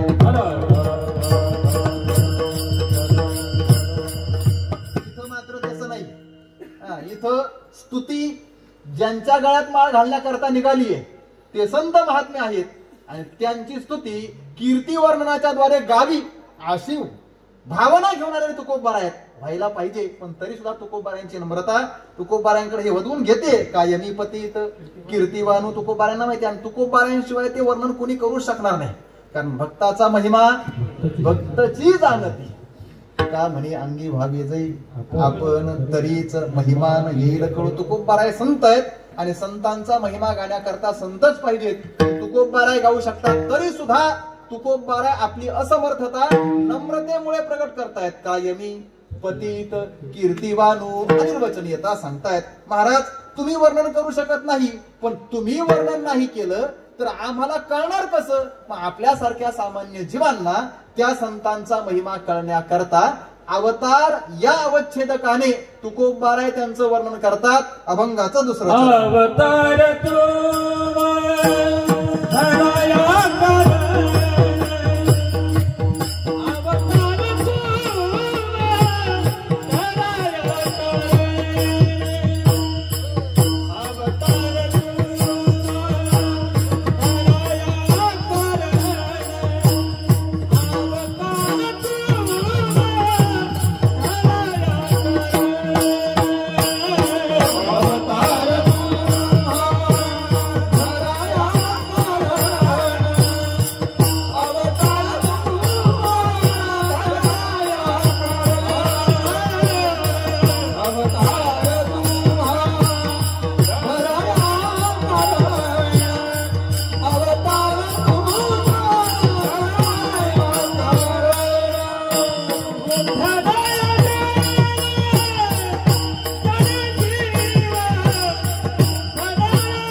धराया कारण उद्धरावे जन जड जीव या तिघांचाही उद्धार करण्याकरता तुमच्या अवताराचं प्रयोजन आहे. अवताराच्या प्रयोजनाची मीमांसा तुकोबाऱ्या करतात. काय संत महात्मे अवताराला येतात. कशासाठी येतात? अवतार तुम्हा धराया कारण. वास्तविक पाहिलं तर ते आहेत कोण? ब्रह्ममूर्ती संत जगी अवतरले. ब्रह्ममूर्तीच आहेत, साक्षात ब्रह्म आहेत, साक्षात परमात्मा स्वरूपामध्ये स्थित असणारे. तस्मात ब्रह्मणी ते स्थित आहात, ते ब्रह्मणी स्थित आहात, तस्मात तथैव. म्हणून ते ब्रह्म रूपाला स्थित असणारे असे संत महात्मे ब्रह्ममूर्ती संत अवताराला आले. काय कारण? अवतार तुम्हा धराया कारण. अवतार हा शब्दच त्यांचं स्वातंत्र्य प्रगट करतोय. मी सुरुवातीला बोललो काम कर्म अविद्या हे जीवाच्या येण्याचं कारण आहे आणि स्वतंत्रपणे येणं हे संतांच्या अवताराचं प्रयोजन आहे. जीवाला यावं लागतं. संत किंवा देव स्वतःच्या इच्छेने येत असतो. आता त्याच्यामध्ये पुन्हा देवाच्या येण्यामध्ये काही अंशी स्वातंत्र्य आहे आणि काही अंशी पारतंत्र्य आहे. जीवाच्या येण्यामध्ये पूर्णतः पारतंत्र्य आहे आणि संतांच्या येण्यामध्ये पूर्णतः स्वातंत्र्य आहे. विठ्ठल विठ्ठल.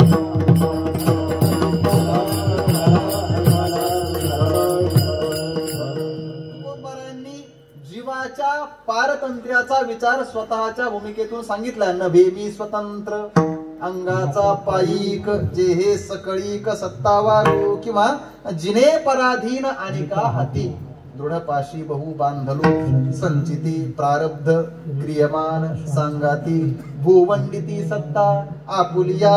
या सत्तेने भोवंडणारे त्यांच्या पारतंत्र्यामध्ये जीवाचं जीवन आहे. जीव सतत परतंत्र आहे पण देव आणि संत मात्र स्वतंत्र आहेत. त्यांच्या येण्यामध्ये, त्यांच्या राहण्यामध्ये आणि त्यांच्या जाण्यामध्ये पूर्णतः स्वातंत्र्य आहे. विठ्ठल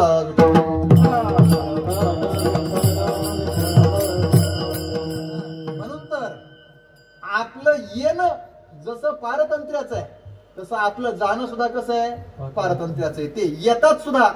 आम्ही आलो म्हणतात ना, आलो म्हणे तुका मी नामाचा धारक. आलो याची कारणासी आलो म्हणतात.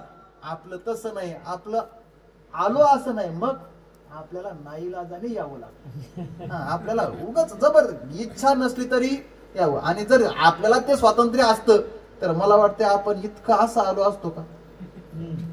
आता जसे आहोत तसे आलो असतो का? मग आपण अंबानी अदानी का अडाणी होते? नक्की अदानी शब्द आहे का अडाणी आहे? मला तो प्रश्नच पडतो. काय इंग्लिश मध्ये वाचला का तो अडाणीच दिसतो.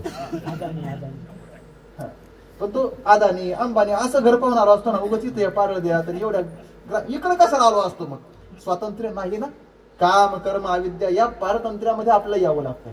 संतांचं मात्र ते पूर्णतः स्वातंत्र्य आहे. त्यांना आलो म्हणण्या इतकं स्वातंत्र्य आहे आणि जात असताना तेच आहे. आपल्याला जात असताना क्षणभंगुर हे जाय न कळता ग्रासगिरी किंवा क्षणभंगुर नाही बरबसा तिथंही पारतंत्र्य आहे. आणि तिथं मात्र संत महात्म्यांचं स्वातंत्र्य तिथंही स्पष्ट दिसतं. जातो आता आज्ञा घेऊन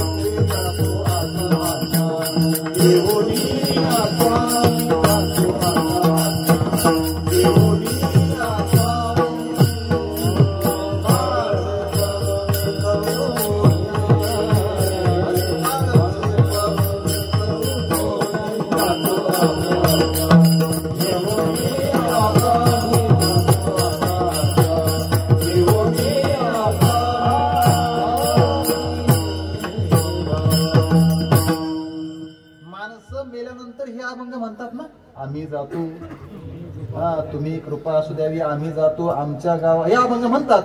पण जायच्या अगोदर म्हणतात का गेल्यावर म्हणतात? हे आपलं पारतंत्र्य आहे. आणि तुकोबारांनी जाण्याच्या पूर्वी हे म्हणावं, आम्ही जातो आमच्या गावा, आम्ही जातो तुम्ही कृपा असू द्यावी, जातो आता आज्ञा घेऊन या स्वामी, बोलिलो ते आता पाळावी वचन, ऐसे पुण्य कोण कोण गाठी. जातो आता आज्ञा घेऊन या. फार विस्ताराचा आणि फार गोड अभंग आहे तुकोबारांचा तो. न घडे यावरी न धरवे धीर, पीडता हे राष्ट्र देखोनी जग. तुकोबारांच्या अंतकरणाची त्यामुळे प्रगट होते. मी सांगतोय तुकोबारांचं येणंही स्वतंत्र आहे आणि तुकोबारांचं जाणंही स्वतंत्र आहे. म्हणून देवाचे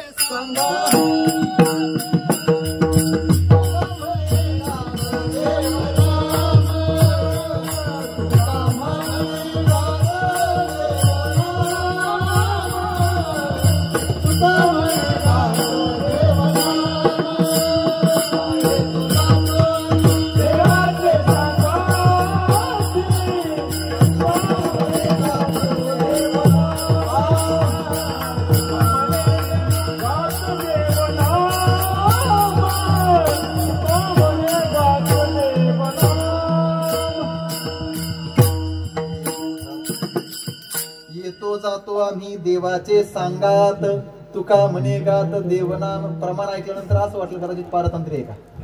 कारण देव आला तर त्याच्या संगतीत येणं आणि देव गेला तर त्याच्या संगतीत जाणं, असं पारतंत्र्य नाही. मी का आता थोडासा आलाच विचार म्हणून बोलतो. इथं सुद्धा तुकोबारांचं स्वातंत्र्य आहे. इथं सुद्धा तुकोबारांचं स्वातंत्र्य कसं? देवाच्या संगतीतच आम्ही येतो आणि देवाच्या संगतीतच आम्ही जातो, पण देव स्वतःच्या मागणी येत नाही, तो आमच्या इच्छेने येतो. देवाला स्वतंत्र नाही, त्याला येण्या जाण्याचं पारतंत्र्यच आहे. आमच्या सत्तेने तो येतो. आणि लाही रूपा बळी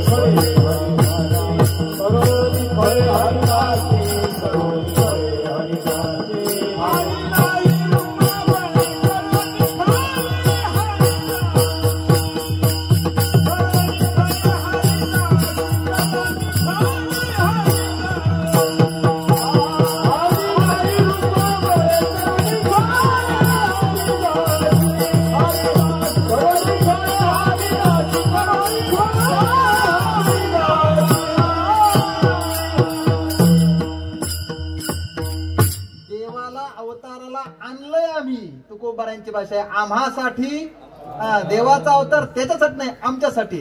अजून एक प्रमाण फार गोड आहे. देवा हाती रूप धरविला आकार, नेदू निराकार हो त्यासी. त्याला सगुण केलं ना, त्याला अवताराला आणलं. देवा हाती रूप धरविला आकार, त्याला यायला आम्ही लावलं. बरं, तो म्हटला आता मी जातो. तो म्हटला आता मी माझ्या निर्गुण निराकार अवस्थेमध्ये पुन्हा जातो. तुकोबार म्हणतात जमणार नाही. नेदू निराकार हो त्यासी, म्हणजे त्याचं येणं आणि त्याचं जाणं हे त्याच्या अधीन नाही. ते कोणाच्या अधीन आहे? आमच्या अधीन आहे. मग आम्ही त्याच्या सोबत येतो, त्याच्या इच्छेने नाही, आमच्याच इच्छेने येतो. विठाला विठाला विठाला.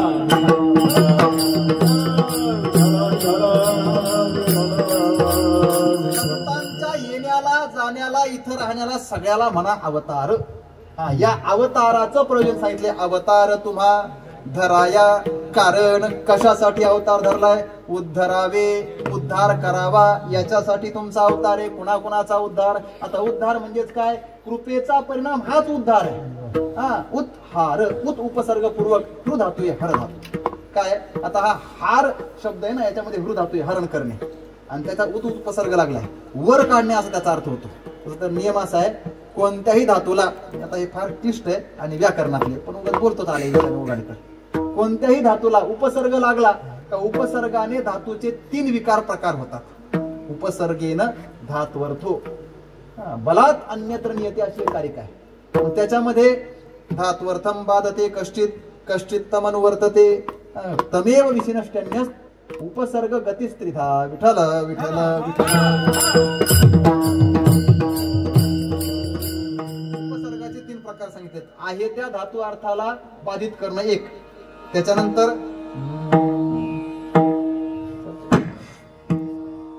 मला तर काहीच कळत नाही, ही एक जमिनीची बाजू नाही तर माझं लक्ष सारखं तिकडे गेलं असतं.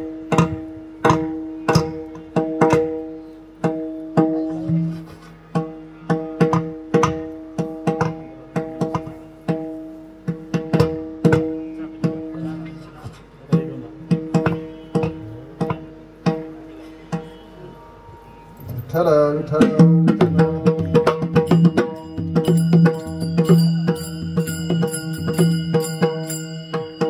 उपसर्गाने धातूचा अर्थ विरुद्ध होतो एक.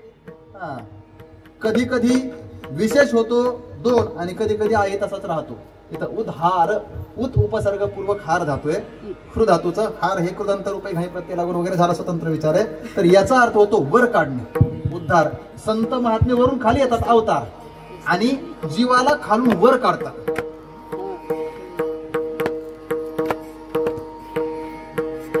वरच पकडली पाहिजे उद्धार येतात.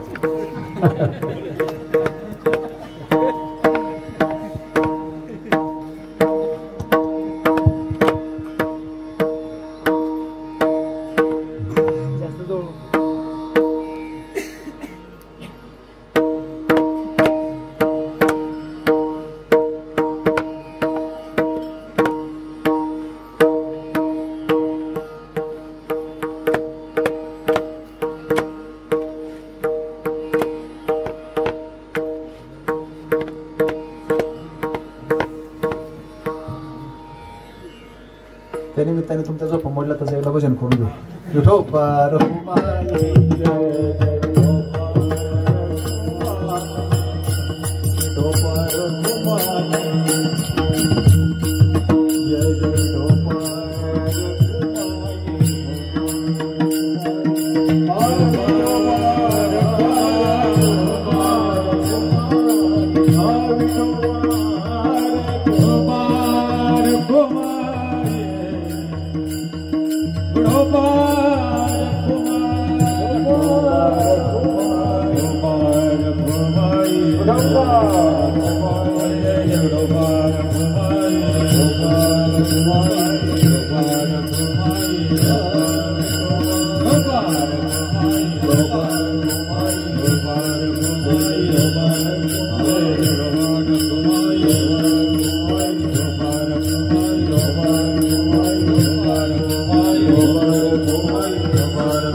जड जीव.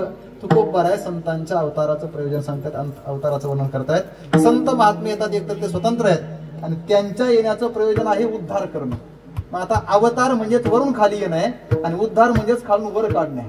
ते वरून खाली येतात कशा करता? जे खाली आहेत त्यांना वर काढण्याकरता. उद्धारावी जन जड जीव. जनाचा उद्धार करायचा, जडाचा उद्धार करायचा आणि जीवाचा उद्धार करायचा. याच्यामध्ये गुरुवारांच्या मुखातून नेहमी ऐकलं जातं जनाचा उद्धार करणं म्हणजेच काय करणं? ज्ञानोबारायांची ज्ञानेश्वरी. जनाचा उद्धार आहे भिंत चालवणं, जडाचा उद्धार आहे आणि रेड्याच्या मुखातून वेद बोलवणं जीवाचा उद्धार आहे. उद्धारावी जन जड जीव. या सगळ्यांचा उद्धार करणं. संतांना सगळ्यांचा उद्धार व्हावा असं वाटतं. देव उद्धार करतो पण देवाचा उद्धार करण्यामध्ये आणि संतांचा उद्धार करण्यामध्ये ही स्वतंत्र भूमिका आहे. देवाचा उद्धार करणं काही लोकांना सुख देऊ नये तर काही लोकांना पीडा देऊ नये. पण संतांचा उद्धार करणं सगळ्यांना सुखी करू नये. किंबहुना सर्व सुखी आनंदाचे आवारू मांडू सगळ्या जगाला आनंदाच्या कल्लोळामध्ये डुंबायला लावणं हे संतांचं उद्धार करणं आहे.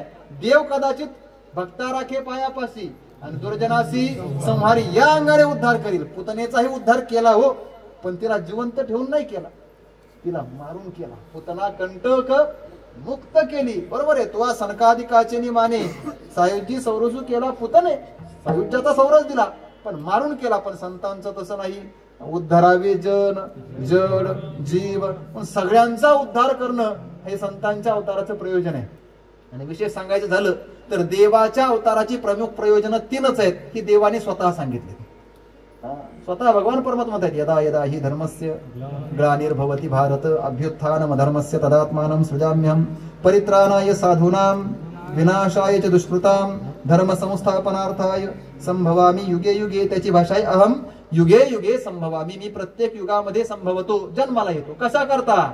साधूनां परित्राणाय दुष्कृताम विनाशाय आणि धर्म संस्थापनार्थाय, साधूंचा मान राखण्याकरता, परित्राण करण्याकरता, दुष्कृती म्हणजे दुर्जनांचा संहार करण्याकरता आणि धर्माची पुनर्स्थापना करण्याकरता 3 प्रयोजन सांगतात. आता याच्यामध्ये पण टीकाकार असं म्हणतात की तेव्हा टीका करणारे जे आहेत ना, टीकाकार असं म्हणतात की देवाच्या अवताराची प्रयोजन देवाने जरी 3 सांगितली असली तर ती 3 नाही, ती एकच आहे. ती प्रयोजन किती आहेत? एकच आहे. कोणतं? परित्राणाय साधूनाम. कारण तुकोबारा म्हणतात ना, आमच्यासाठी अवतार, आम्हासाठी अवतार. देवाच्या अवताराचं प्रयोजन एकच, संतांचं रक्षण करणं. मग दुष्कृतांचा नाश कशा करता करायचा? ते संतांना त्रास देतात म्हणून त्यांचा नाश करायचा. त्यांचा नाश करण्याचा हेतू काय? माझ्या भक्तांना पीडा देतात ना म्हणून दुर्जना आपलं काय हरिभक्ताची कोणा, हरिजनाची कोणा न घडावी निंदा, 6 गोविंदा नाही त्याची, म्हणून त्यांचा नाश करायचा. त्यांचा नाश साधूंच्या परित्राणामध्येच आला. आणि मग धर्माची संस्थापना, साधूचं रक्षण करणं म्हणजेच धर्माची संस्थापना करणे. कारण साधू कधीही धर्माला सोडून वागत नाही. साधू म्हणजेच साक्षात धर्म आहे. अशा कारण धर्माचे पालन करणे, पाकांड हे संतांचं प्रमुख प्रयोजन आहे. म्हणून साधूंचं परित्राण करणं म्हणजेच धर्माची संस्थापना करणं आहे. म्हणजे देवाच्या अवताराचं प्रयोजन तशी तर 3 आहेत, पण जर सूक्ष्मतेने पाहिलं तर एकच आहे. देव किती कारणाने अवतारला येतो? एकाच कारणाने. पण संतांच्या अवताराची कारणं जर शोधायची झाली तर अनेक शोधता येतील. त्यातली प्रमुख काही कारणं आजच्याच अभंगात आहेत. उद्धरावे जन 1, उद्धरावे जड 2, उद्धरावे जीव 3, आणि मग राहिलेली अजून 4-5 कारणं अभंगाच्या 3ऱ्या चरणात. वाढावया सुख भक्ती भाव धन, वाढावया सुख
भक्ती भाव कुळाचार नाम विठोबाचे. तुकोबाराय संतांच्या अवताराची काही प्रयोजन, काही कारण सांगतायत. काय काय आहे? जसं जनाचा उद्धार करणं, जळाचा उद्धार करणं, जीवाचा उद्धार करणं हे त्यांच्या अवताराचं प्रयोजन आहे ना. तसं वाढविले सुख, वाढविली भक्ती, वाढविला भाव, वाढविला धर्म, वाढविला कुळाचार, वाढविले विठोबाचे नाम, हे सगळेच या सगळ्यांची वृद्धी करण्याकरता, वाढ करण्याकरता म्हणून संत महात्मे अवतारला आलेत. काय काय वाढवायचे त्यांना? वाढविले सुख. सुख आता काय? या क्रियापदाचा विचार पण स्वतंत्र आहे. पुन्हा वाढावया का वाढविले, पण ग्रंथामध्ये प्रत्यक्ष वाढविले असा पाठ आहे आमच्या परंपरेत. मग वाढविले कसं काय? वाढवलं तर मग आम्हाला दिसत का नाही असा पण प्रश्न पडेल. भक्ती भाव जाऊ द्या, पण सुख तर जर संतांनी सुख वाढवलंच असं तुमचं म्हणणं आहे, तर आम्ही अजून दुःखात का? त्यांनी वाढवलंय, तो प्रवाह वृद्धिंगत केलाय, फक्त आपण त्या प्रवाहाच्या कक्षेत आलं पाहिजे. गंमत काय, ते भरपूर वाढलंय हो, पण ते जिथं वाढलंय तिथं आपण जातच नाही. ते जिथं वाढलंय तिथं सुख वाढण्याकरता भक्ती वाढली पाहिजे, भक्ती वाढण्याकरता भाव वाढला पाहिजे, भाव वाढण्याकरता अंतःकरणातला भावाच्या ठिकाणी असणारा जीवाचा धर्म, तो धर्मवृत्ती वाढली पाहिजे. आणि धर्म हा जीवाचा कुळाचार आहे, म्हणून तो कुळाचार वाढला पाहिजे. आणि कुळाचार म्हणजेच काय, तर विठोबाचं नामस्मरण वाढलं पाहिजे. जेव्हा आपण या शहाणपणाने वागू ना, त्यावेळेस सगळं वाढवलंय हे अनुभवायला येईल. काय वाढविले का वाढावया असा प्रश्न ठेवायचा नाही, त्यांनी वाढवून ठेवलंय, फक्त त्यांनी आपल्यासाठी एवढं सुलभ वाढवून ठेवलंय, आपण शहाणपणाने गेलं पाहिजे. तुकोबारांची भाषा आहे ना, तुका म्हणे सोपी आहे, सगळ्यात सोपं आहे, फक्त घेण्याकरता कोण असला पाहिजे, शहाणा. आपण शहाणं व्हायला पाहिजे. तो जो विरळा अधिकारी आहे ना, त्या विरळ्या अधिकाऱ्याच्या कक्षेत आपण स्वतःला प्रविष्ट केलं पाहिजे. ज्ञानदेव म्हणे नाम हे सुलभ, पण सर्वत्र असताना सुद्धा दुर्लभ आहे, कारण जाणणारा विरळा आहे. आपण त्या विरळ्याच्या यादीत जमा व्हायला पाहिजे. विठ्ठला विठ्ठल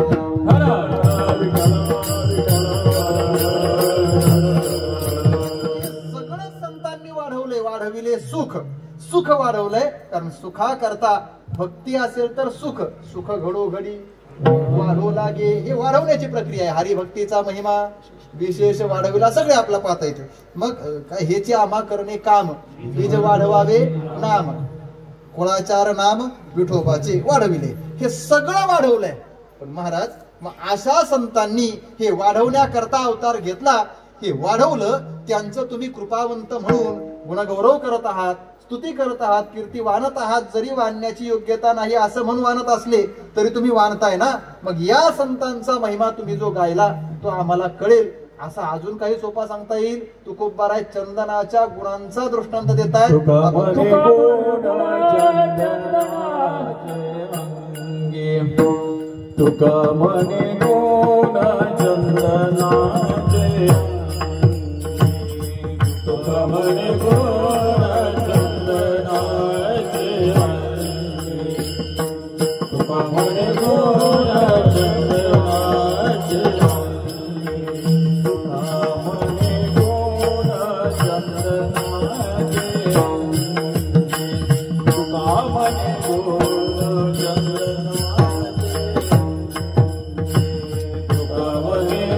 तुका म्हणे गुण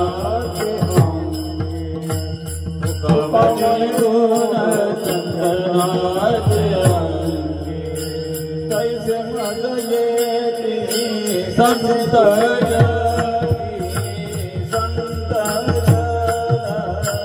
कैसे तुम्ही जगी संत अवतार अवतार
प्रमाणे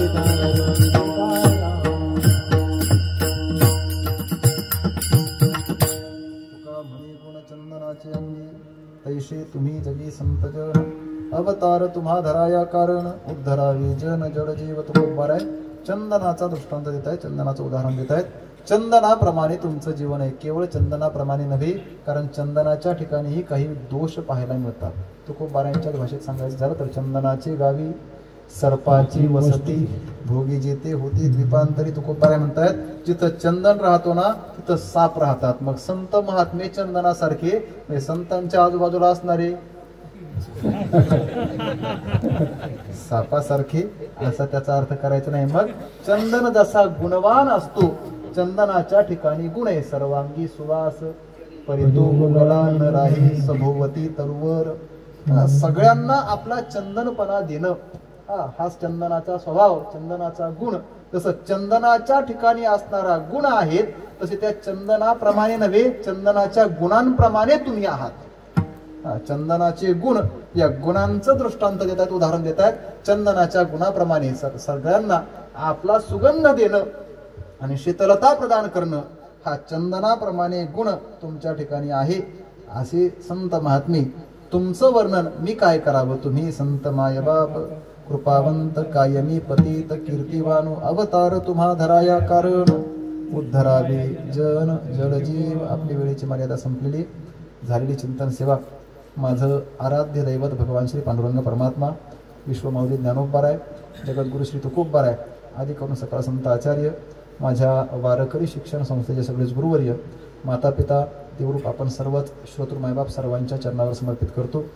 कीर्तन सेवेकरता आज उपस्थित असणारे सगळे टाळकरी, गावातील परिसरातील भजनी मंडळी, विशेषतः आदरणीय बाबांच्या या परिवाराच्या प्रेमातून उपस्थित असणारे सगळेच वारकरी, सगळेच ख्यातनाम